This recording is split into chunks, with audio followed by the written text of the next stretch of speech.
Hello guys, आप लोग कैसे हैं। आज आपको पास्ट इंडेफिनिट सीखना है। जैसे मैंने अपने पहले वीडियो में प्रेजेंट इंडेफिनिट पढ़ा दिया है। पास्ट और प्रेजेंट इंडेफिनिट में क्या अंतर है, आप इस वीडियो के अंतर्गत आप भी सीख जाएंगे। पास्ट इंडेफिनिट टीएचवी डिड होती है। डिड का प्रयोग सिर्फ आपको नेगेटिव एंड इंट्रोगेटिव में करना है। डिड का यूज सिर्फ आपको नेगेटिव एंड इंट्रोगेटिव सेंटेंस में करना है। जो काम खत्म हो चुका है वह पास्ट इंडेफिनिट के अंतर्गत आता है। जो काम खत्म हो चुका है वह पास्ट इंडेफिनिट के अंतर्गत आता है। इस सेंटेंस को कैसे आपको पहचानेंगे, उसका पहचान देखिए। इस काल के वाक्यों के अंत में सा था, ती थी, ते थे, या, ए, ई आदि शब्द आते हैं। जहां आपको ता था, ती थी, ते थे, या, ई, ये आदि शब्द मिले वहां पास्ट इंडेफिनिट होता है। पास्ट इंडेफिनिट और प्रेजेंट इंडेफिनिट में क्या अंतर है। पास्ट इंडेफिनिट में वर्ब का सेकंड फॉर्म लगता है और प्रेजेंट इंडेफिनिट में वर्ब का फर्स्ट फॉर्म का प्रयोग करते हैं। सबसे पहले आपको इसमें अफर्मेटिव सीखना है। अफर्मेटिव सेंटेंस होता है सकारात्मक वाक्य। जो चीज को हम लोग स्वीकार कर लेते हैं वह स्वीकारात्मक वाक्य कहलाता है। जैसे मैंने गाना गा लिया था, मैंने गाना गा लिया था, यह काम को मैंने क्या कर लिया, स्वीकार कर लिया। आपको सबसे पहले सब्जेक्ट लाना है जिसके द्वारा कार्य किया जाता है। उसके बाद में वर्ब का सेकंड फॉर्म, वर्ब की दूसरी अवस्था, फिर उसके बाद ऑब्जेक्ट। मैंने अपना पाठ याद कर लिया। मैंने क्या है, सब्जेक्ट है, करता है जिसके द्वारा कार्य किया जाता है। मैंने अपना पाठ याद कर लिया।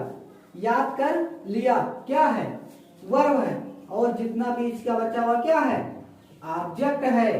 तो पहले आपको क्या लाना है, सब्जेक्ट लाना है। तो मैंने आई क्या कर लिया, पाठ याद कर लिया। याद करना लर्न। वर्ब का आपको कौन सा फॉर्म लाना है, सेकंड फॉर्म।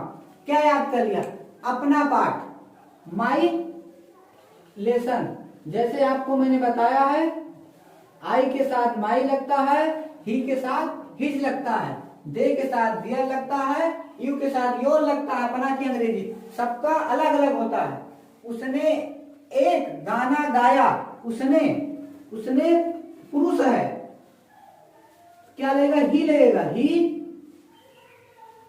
सैंग, वर्ब का यहां कौन सा फॉर्म, सेकंड फॉर्म। सैंग आ सॉन्ग, एक गीत।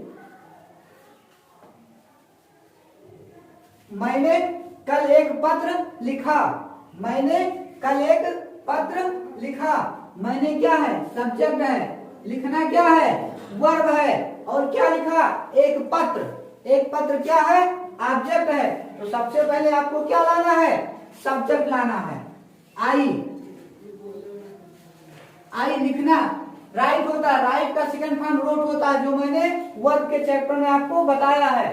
राइट का क्या होता है, रोट होता है, सेकंड फॉर्म रोट। क्या लिखा, एक पत्र, आ लेटर। आ लेटर, कल एस्टरडे।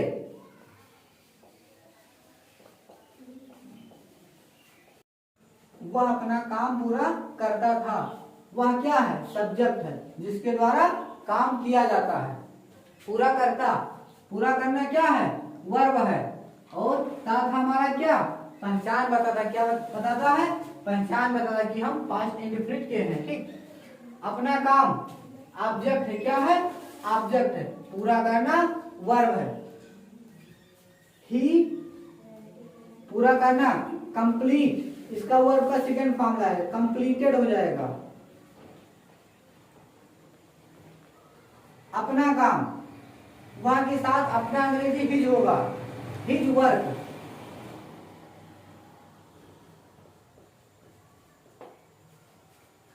तुम्हारे पिताजी कल दिल्ली गए, तुम्हारे पिताजी कल दिल्ली गए। योर फादर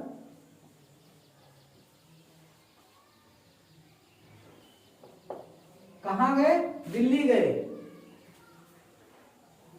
जाना गो, इसका कौन सा फॉर्म लेगा? सेकंड फॉर्म लेगा, वेंट। Went to Delhi. किस दिन गए? कल गए, यस्टरडे।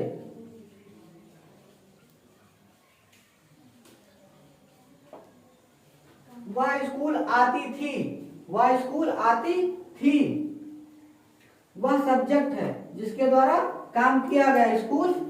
वह स्कूल आती थी, लड़की है, लड़की के लिए सी लगेगा। सी आना का कम होता है, कम का सेकंड फॉर्म केम होता है। सी केम।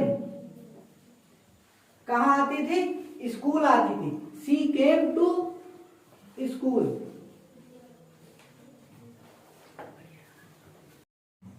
नोट, निर्देश। आपको हमेशा निर्देश याद रखना है।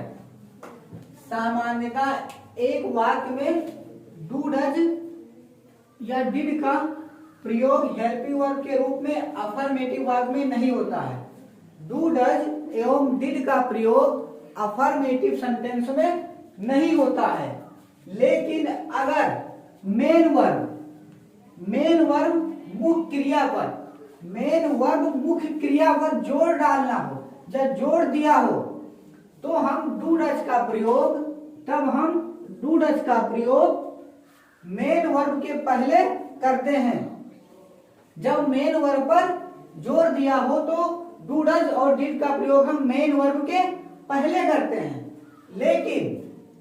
लेकिन वाक्य में मेन वर्ब फर्स्ट फॉर्म में होना चाहिए। जो मुख्य क्रिया है वह फर्स्ट फॉर्म में होना चाहिए।